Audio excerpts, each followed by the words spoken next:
Lenten season na naman ngayon, kaya nga nag-iisip na naman tayo ng ating mga lulutuin. Kaya ito na ang solusyon.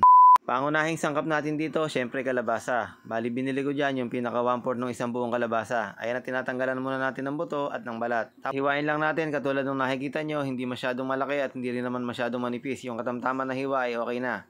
Magpuputol din tayo dito ng mga 20 pirasong sitaw. Itong lulutuin natin ay halos good for 5 to 6 person lang. Siyempre hindi na mawawala dyan yung ating mga gagamiting sangkap. Itong mga sibuyas, itong mga luya, at saka meron din tayo mga ilang butil na bawang. Ang wala lang dito ay kamatis. Pero kung gusto nyo maglagay ng kamatis, wala naman problema. At ito yung ating nabiling kalahating kilong alimasag. So lilinisan ko lang muna ito para mawala yung mga dumi-dumi niya sa mga singit-singit na mga sipit, yung mga talukap. So ganyan talaga, kailangan natin linisan bago natin kainin. O lutuin pala, baka mamaya kainin natin ng fresh, hindi maganda. So magsindi lang tayo ng kalan at painitin na nga natin yung ating kawali at lagyan na nga natin ng konting mantika. So yung mantika na ginamit ko nasa pinagpirituhan ko lang yan ng mga tokwa. Maganda pa naman, kaya yun na lang yung ginamit ko.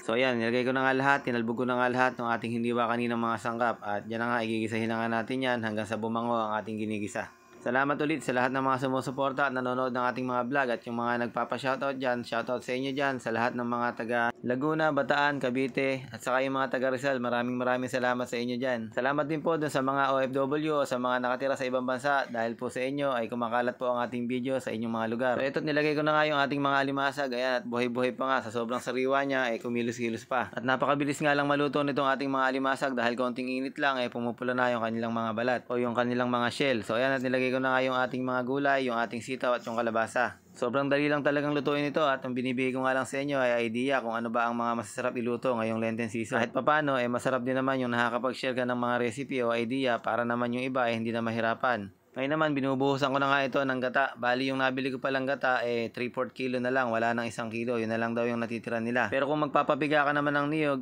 I suggest na mga 2 niyog ang papiga mo para nga talagang sulit na sulit yung gata. So ayan, after ng kumulo mga 15 minutes ganyan na itsura niya. So kailangan timplahan na natin yan. So meron tayo ditong patis, mga 4 na kutsara siguro yan, paminta.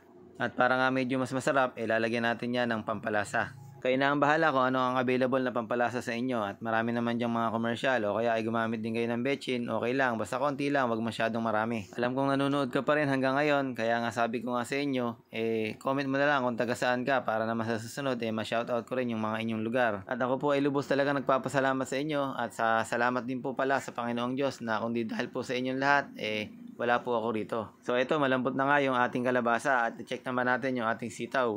So pagka okay na, konting kulo-kulo na lang yan, ay maluluto na nga yan at hindi na nga magtatagal, makakakain na tayo ng masarap na ginataang alimasag with kalabasa and sitaw. Pero bago mo nga hanguin, titikman muna natin kung ano ba lasa. Pagka okay na yung lasa, di okay na. At lagyan na nga natin ng sili. Nakalimutan ko pa nga yan, kaya nga ito at huli ko nang nailagay. So ito, plating na tayo at talaga namang nakakatakam. Sulit na sulit yung ating pagluluto kahit napakasimple lang, ano. Hanggang dito na lang siguro. I love you all.